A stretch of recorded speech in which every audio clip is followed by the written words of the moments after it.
Welcome back. All right, week 8. Week 8 power rankings as we reach the end of November, head into December, and things are settling down a bit. There are still some big moves this week, but there are some teams that stay in the same spot. I'm pretty happy with where a lot of teams are at in the power rankings. So we'll start with number 32. Nashville's proof that this year we're not seeing teams that are as bad as what we've seen in previous seasons, where Chicago, San Jose were really rough last year. Previous seasons, we saw Detroit was absolutely putrid. Nashville's not a bad team, but they are still 32nd on the power rankings. This is the 4th straight week that Nashville's been at the bottom. But they didn't have an awful week. They're 32nd on the power rankings. Number 31, dropping 2 spots from last week. It's the Canucks. The Canucks are clearly not a playoff team right now.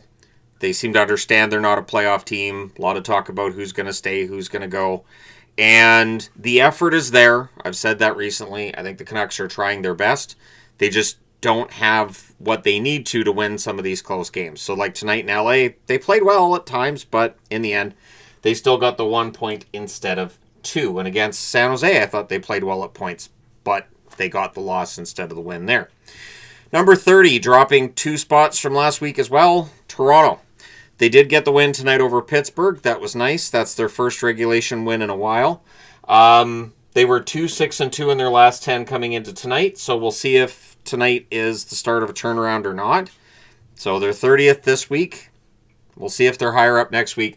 I don't think Toronto's ever been 30th on the power rankings. I think that's the lowest they've ever been.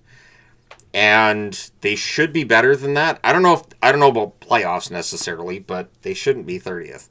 Number 29, moving up 1 spot from last week, the team that doesn't make any sense, Buffalo. Buffalo, of course they play well against Minnesota, and they earned 2 points in a game that they outplayed Minnesota for large stretches. This is a Buffalo team that gets destroyed 5-0 in the game previous. So you never know what you're going to get with the Buffalo Sabres from one night to the next, and they'll play really well against a good team, and they'll play really badly against a poor team, and yeah, Buffalo still at the bottom of the East, and so we have 2 Western teams, 2 Eastern teams. Let's see who's 28th this week. Moving up 3 spots from last week, Calgary. The Flames have been playing well. Well enough that if team president, Don Maloney, right? Don Maloney, if he is saying that he thinks this team can, stay in the hunt and maybe get back into the hunt, he could have a point. They're going to have to work hard. They're going to have to make sure their goaltending stays steady. But the win against Florida, it was a pretty impressive win. So we'll see if Calgary can maybe push themselves up the standings a little bit. They currently sit just the 2 points behind the Vancouver Canucks, same amount of games played. So I have them ahead of the Canucks on the board. Maybe they pass the Canucks in the standings as well. Number 27, same spot as last week, St. Louis. That game against Utah tonight, that game was that, and I mentioned this in the review. I'll say it again here. That was a slow game, and I don't know what to take out of that game. I look at that and I go, well, Utah's had their struggles. St. Louis has had some struggles as well. They're 5-2-5 in their last 12, so that means St. Louis has only lost 2 in regulation of their last 12, but they've only won 5 of their last 12. And in the power rankings in general, you've got to win the games to move up. And it depends who you play those games against and what those games look like. St. Louis, to me, they've got, 9 wins in 26 games. I don't know that playoffs are there. I know they're not too far below the playoff line. We could see a mediocre team get into the playoffs in the West this year. Number 26, dropping 1 spot from last week, Edmonton. Edmonton could absolutely turn this around, though, and make sure that maybe there won't be a mediocre team in the playoffs if Edmonton can get themselves on a roll. Maybe today's win over Seattle is the start of that, but they still dropped the 1 spot from where they were last week, and that puts 4 Canadian teams in the bottom row. So, yeah, it's not been a great banner year for the Canadian team so far. Maybe things will change. Maybe they won't. But the Oilers, we'll see if that win today for them against Seattle starts things rolling or not. It's been a tough season for the Edmonton Oilers so far. Number 25, dropping 2 spots from last week, Columbus. Columbus finds themselves in the bottom row, and this is another example of how they're not bad. They're not playing awful hockey. It's just there's 24 teams I'm putting ahead of them right now. And so in the upcoming weeks, we'll see if Columbus can get themselves above the playoff line. I'm going to keep looking at the standings board. They're 2 points back of a playoff spot. The team they're chasing for the number 2 wildcard's Pittsburgh. Pittsburgh did beat them this week, so if Columbus had won that game, who knows? But either way, the Columbus Blue Jackets are in the bottom row this week. We'll see if they jump out of that row next week. So this is usually the row where we see the least amount of arguing, the least amount of consternation. That might be different this week because of some teams that didn't necessarily move the way that some fans might want them to. But we'll move on to row number 2. Or I guess row number 3, right? So number 24 this week, down 3 spots from last week, Chicago. Chicago is a team that probably doesn't make the playoffs. But like I said, there might be a mediocre team that makes it into the playoffs in the West. Chicago still has that opportunity, of course, because we're only 24 games into their season. But for the Chicago Blackhawks, I think this year is really about just building. I don't think playoffs are necessarily the goal. Like, if you make the playoffs, you're going to be happy. But I don't think that for management, I don't think that's the goal. I think the goal was to get closer and play some important games later in the season. So I don't expect any kind of major reshuffling if they fade from the playoff hunt over the next month. Number 23, moving up 3 spots from last week, the Rangers. The Rangers are out of the bottom row again, but they seem to alternate between being in the bottom row and being in the third row. So next week they'll be back in the bottom row. It is insane how good they can look in one game, and then the next day, awful. There doesn't seem to be an in-between with the Rangers, and it has to be frustrating for Ranger fans to watch that. Like today against Tampa, they had, 12 shots? You can't have 12 shots in a home game. I know Tampa's a good team, and Tampa's playing really well. They're pretty high on the power rankings this week, but that's a game that you've got to show up for, and you've got to get more than 12 shots. Especially, Johansson's in net. It's not Vasilevsky. Get at least 20, 25 shots. But New York Rangers still move up this week because they did have 3 wins before that setback today. Number 22, moving up 2 spots from last week, the San Jose Sharks. Tonight's game against Vegas was an example of how the Sharks have improved. The San Jose Sharks in recent years, they go to Vegas and they basically get shelled. And tonight, when the game was 4-1, and I was kind of anticipating that game could get uglier, it didn't. And they actually tightened up the game, and they only lost the game by a goal. And they had opportunities in that third period. They could have tied it. They didn't, I understand. But San Jose's still playing pretty well. And they're right there at that playoff line. They have the same amount of points and the same amount of games as Utah. They're just below them on the tiebreaker. So, yeah, the San Jose Sharks, 22nd on this week's power rankings. Number 21, dropping 3 spots from last week. So, last week when I did the power rankings, Detroit was first in the division. But I didn't think they were playing particularly great. And this week, things have not got better. And Detroit now finds themselves outside of a playoff spot, although they're only 1 point out of a playoff spot because it's the East. So everybody's 1 point out of a playoff spot, pretty much. At least it seems that way. I think we're starting to get a little more separation now, where there are some teams that are definitely not in the running and some teams that are. And I would expect that separation to continue in the month of December. Detroit has to make sure they're on the right side of that separation. And it has not looked great for them over the last week. So we'll see, but Detroit drops to 21st this week. Number 20, moving up 2 spots from last week, Utah. Rough night for them tonight. And then, of course, they lost against Dallas as well. But I thought they played relatively well against a Dallas team that was motivated. Maybe Dallas was motivated by the New Jerseys. Maybe I'm just being generous with Utah this week, and maybe it'll change next week. Maybe I haven't had enough sleep this week, so it just slipped my mind, something involving Utah. But Utah is above the playoff line in the West currently. I don't know if they're going to stay there or not, but they do move up a couple of spots this week, and we'll see. Now, of course, the condition of Logan Cooley is something to keep an eye on. That did not look good coming out of that game against St. Louis tonight, so we'll see whether or not Cooley's going to miss an extended period of time. Those knee-on-knee hits, intentional or not by Toropchenko, and either of them could have been hurt on that play. Knee-on-knee are just, they're brutal. Number 19, dropping 9 spots from last week is Winnipeg. They got the win tonight, but that win was against Nashville. And really, in all honesty, they got the 3-0 lead, and then they almost frittered that away. So Winnipeg looked good, then they didn't, and then they held on and they won the game. So I don't know how much of a boost that's going to give them. There was some depth scoring that showed up in that one, so that's important. But Winnipeg, and I've said this in a few videos lately, I'll say it again here in this power rankings video, they're in trouble. They absolutely are. They got to figure this out, because if they can't build on this win against Nashville tonight, they could find themselves below the playoff line right up through Christmas break. That's another Canadian team in the bottom 2 rows. So it's kind of no Canada at this point. Number 18, also a Canadian team and currently sitting outside a playoff spot after tonight's results, Ottawa. They dropped 1 spot from last week. I know Ottawa fans still feel like I'm too hard on the Senators, which I get that. I understand that impression that people get, but this is why I try to watch every single game as much as I can and absorb as much information as I can. And I have like a standings thing that I look at of like power ranking standings, and every night I go through and I mess with it. And to me, Ottawa 18th, 17th, where they've been the last couple weeks, feels like it's the right spot for them. They could still be a playoff team, absolutely. Just some more consistent results. At least getting Tkachuk back should help them, and next week maybe they're in the top 2 rows. Number 17, dropping 2 spots from last week, Florida.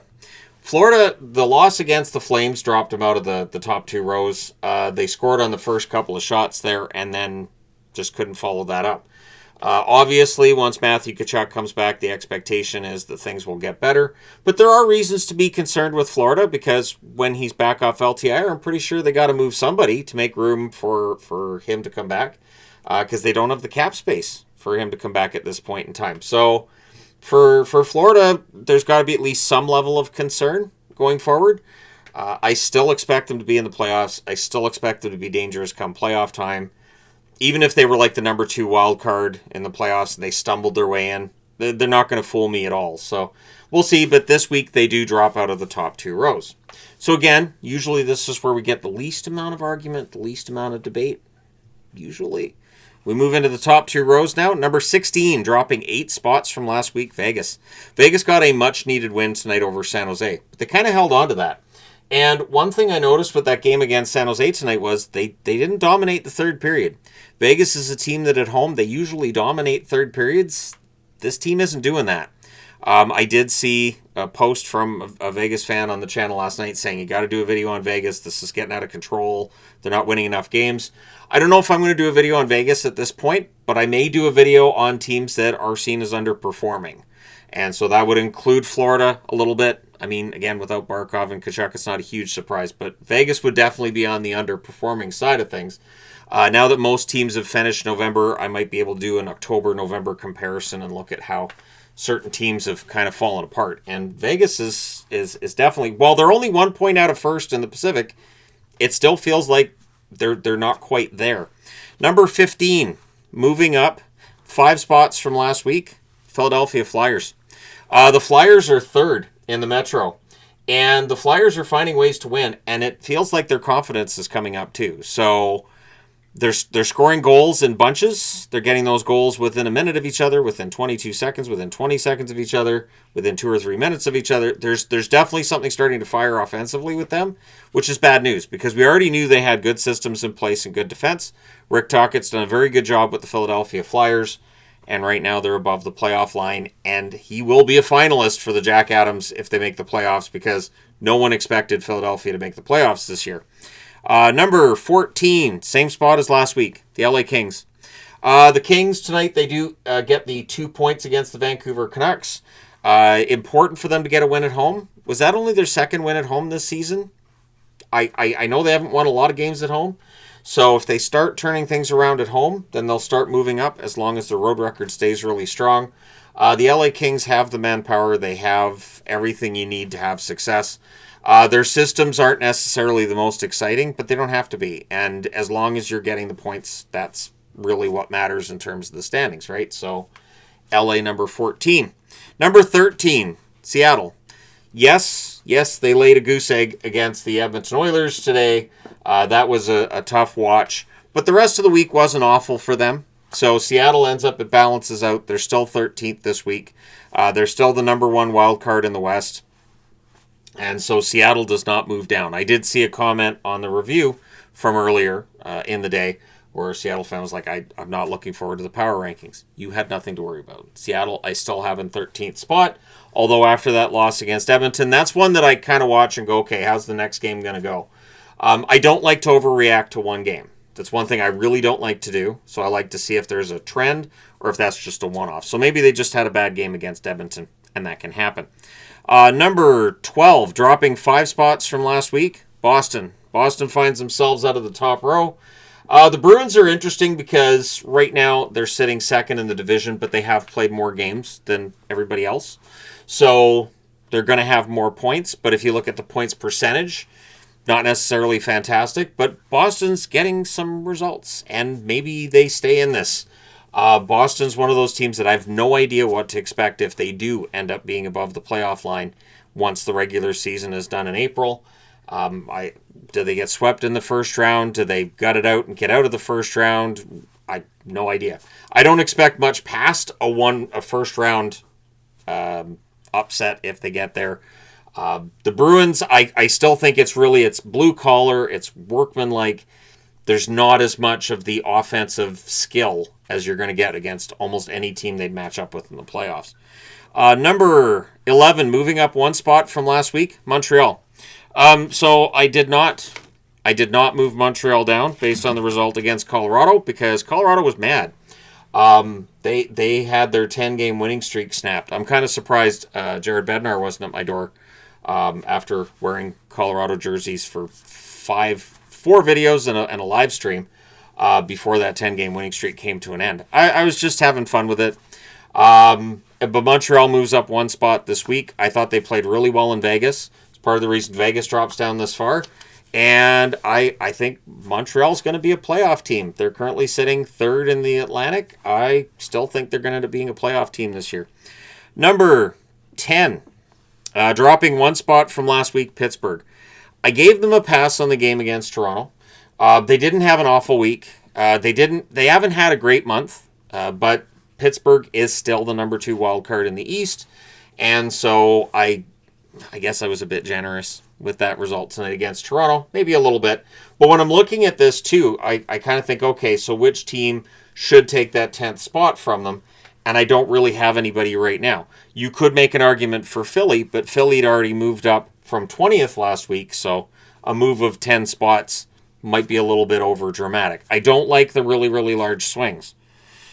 And yet I'm still wearing Minnesota this week, aren't I? I wore Minnesota last week, too. Number 9 this week, and moving up 7 spots from last week, Washington. I thought Washington had an impressive week. As much as Toronto blew that 2-goal lead, Washington came back and scored those 4 in a row, and they looked good. Washington's confident. They're playing their systems well. Thompson's having a good season. Ovechkin's producing. There's really not a whole lot to dislike about the Washington Capitals game right now. And I do think they're going to be able to keep this going. They currently sit as the number 1 wild card in the East. They could easily end up being top 3 in the Metro. The Metro, for all of the discussion about how the Atlantic was going to be great, and I was one that parroted that myself, the Metros turned out to be a heck of a lot better than I think a lot, myself included, gave it credit for. So we move into the top row. And in the top row, number 8 this week, moving up 11 spots from last week, which means they've moved up 19 spots in 2 weeks. That's Minnesota. Minnesota's playing some great hockey. Now, tonight, they did lose in that shootout against Buffalo. And that's after they won via that same kind of idea against Colorado. I think Minnesota's playing really, really well right now. Their goaltending's been fantastic. Kaprizov's doing well. Boldy's doing well. Zuccarello's been really good since coming back. Their defense is solid. Minnesota's playing some of the best hockey I've seen them play in years. So, as bad as they looked in October, they've looked fantastic in the month of November, and so they've rightly taken their place in the top row this week. And when I think back over the years, Minnesota's been a very wildly up and down the board type of team. They go on these hot streaks. The tricky part is to peak at the right time. And so the only concern I would have is Minnesota having that great month of November And then do they peter out from there?